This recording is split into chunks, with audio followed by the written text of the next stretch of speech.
எங்கள் வீட்டுக்காரரு ஒரு சேலஞ்ச் கொடுத்தாரு, ஒரு மசாலா வச்சு எப்படி பிரியாணி செய்ய முடியும். அந்த பிரியாணி தான் நம்ம இன்னைக்கு செய்ய போகிறோம். அதுக்கு முன்னாடி தேவையான பொருட்கள் பார்த்துடலாம்.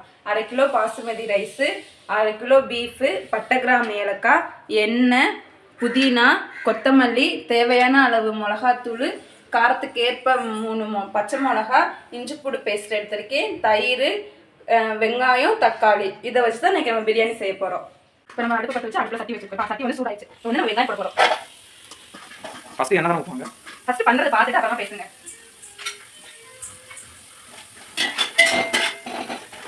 இது என்ன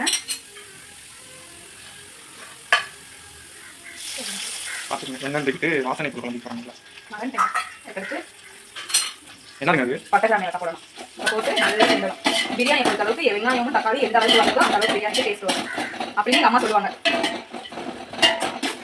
ஆனால் ஃப்ரெண்ட்ஸ் எங்கள் அம்மாவுக்கு பிரியாணி செய்ய தெரியாது, ஆனால் சொல்லுவாங்க. இப்போ வந்து வெங்காயம் அந்த பட்டை கிராம்பு ஏலக்காய் நல்லா வதங்கும். வெங்காயத்தை வந்து ஒரே சைஸில் வெட்டணும், அப்போ தான் ஒரே இதாக வதங்கும். இப்போ நம்ம ஒரு வெங்காயம் சின்னதாக ஒரு வெங்காயம் பெருசாக வெட்டினா கட் பண்ணோம்னா அது வந்து ஒன்று வதங்கி ஒன்று வதங்காமல் இருக்கும். அப்போ டேஸ்ட் நல்லா இருக்காது. ஒரே சைஸில் கட் பண்ணிக்கணும் வெங்காயத்தை. கறி மட்டும் கண்ண மாதிரி வெட்டிருக்கீங்களே, அது மட்டும் அதெல்லாம் வெந்துருங்க. அடுத்து பச்சை மிளகா போட்டதுக்கப்புறம் கொத்தமல்லி,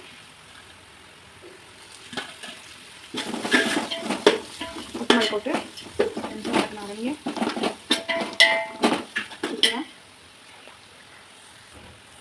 வெங்காயம் கறி போடு பேஸ்ட். அடுத்து இஞ்சி பூண்டு பேஸ்ட். இஞ்சி பூண்டு பேஸ்ட் போட்டு நல்லா வதக்கணும். இஞ்சி பூண்டு பேஸ்ட் போட்டு நல்லா வதக்கினதுக்கப்புறம் இது நான் போடுவேன். இஞ்சி பூண்டு பேஸ்ட் போட்டதுக்கப்புறம் தக்காளி.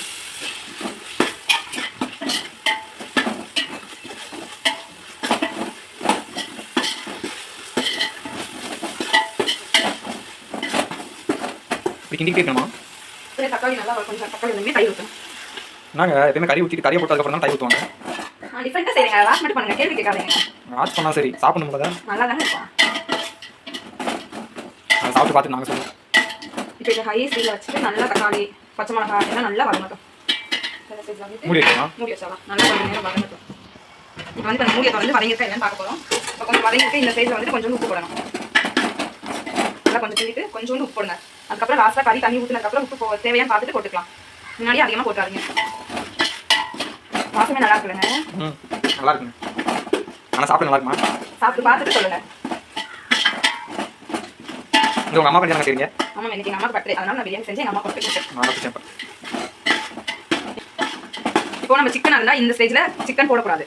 இப்போ நம்ம வந்து பீஃபில் செய்கிறோம், அதனால் இப்போ இந்த ஸ்டேஜில் வந்துட்டு பீஃப் போட்டுடணும். அவாய்ட் பண்ணிக்கலாம். இந்த சும்மா காமெண்ட் பண்ணாமல் பாருங்கள் எப்படி செய்கிறீங்க. இந்த ஸ்டேஜில் வந்துட்டு 1/2 கிலோ பீஃப் எடுத்து வச்சுக்கோங்க. நல்லா தக்காளி பார்த்து மட்டும்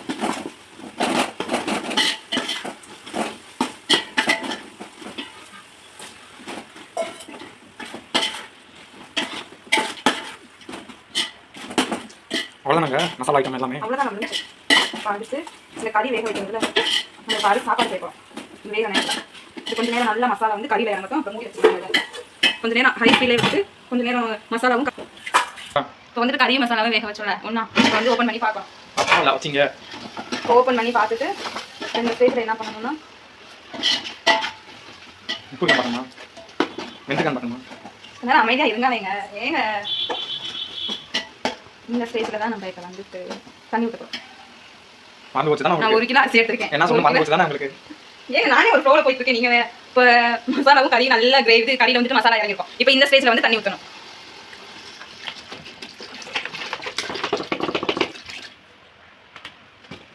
ஏன் வாட்டு பட்டல தண்ணி ஊற்றுறேன்னா எனக்கு அளவு தெரியாது. வாட்டு பட்டல எடுத்து வச்சு ஊற்றுறேன். இப்போ தண்ணி ஊற்றியாச்சு. இப்போ நல்லா அதை கொஞ்சம் நேரம் கொதிக்க விடணும். இது நல்லா கொதிச்சு கறி வெந்ததுக்கப்புறம் கொதிஞ்சிச்சுன்னு பார்க்கலாம். இப்போ தண்ணி நல்லா கொதிஞ்சிட்டு இந்த ஸ்டேஜில் தண்ணி கொதிச்சதுக்கப்புறம் தான் நம்ம அரிசி போடணும்.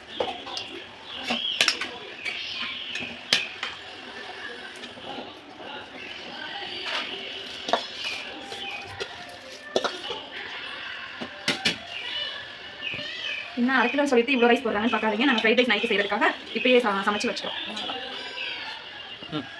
உப்பு போடணும்.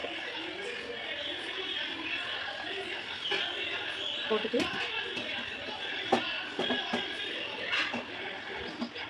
நல்லா கிண்டி கொஞ்சம் நேரம் இப்போ உப்பு போட்டு நல்லா கலக்கிருக்கோம். இப்போ கொஞ்சம் எடுத்து குடிச்சு பார்க்கணும்.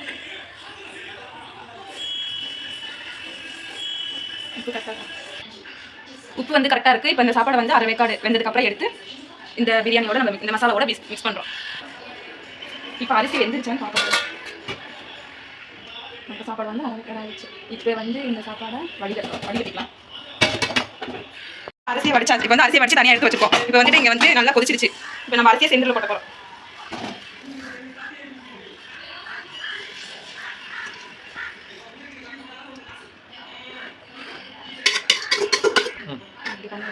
நல்லா வந்துட்டு மசாலாவோட அந்த சாப்பாடு பண்ணுறது என்ன போடாத தம் போடணும். இப்போ கொஞ்சம் தண்ணி போடுறோம். தண்ணி வச்சுட்டு என்ன பண்ணுறீங்க? தண்ணி ஊற்றுறீங்க. ஏன் தண்ணி ஊற்றுறீங்க? இப்போ ஏன் நம்ம தண்ணி ஊற்றுறோன்னா இந்த மசாலா வந்துட்டு இந்த சாப்பாடு போட்டப்ப இந்த மசாலா வந்து தெரியணும். நமக்கு கொஞ்சம் இப்போ தண்ணி தேவைப்படுதுனால கொஞ்சம் தண்ணி ஊற்றுறோம். சும்மா கொஞ்சம் லைட்டாக ஊற்றுங்க.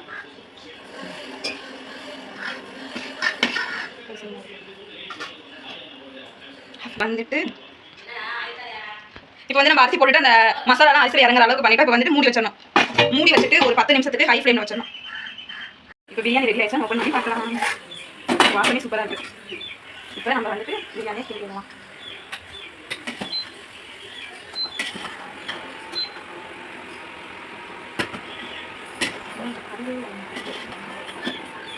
இப்போ வந்து பிரியாணி டேஸ்ட் பார்க்குற டைம் இப்போ வந்து டேஸ்ட் பார்க்கலாம்.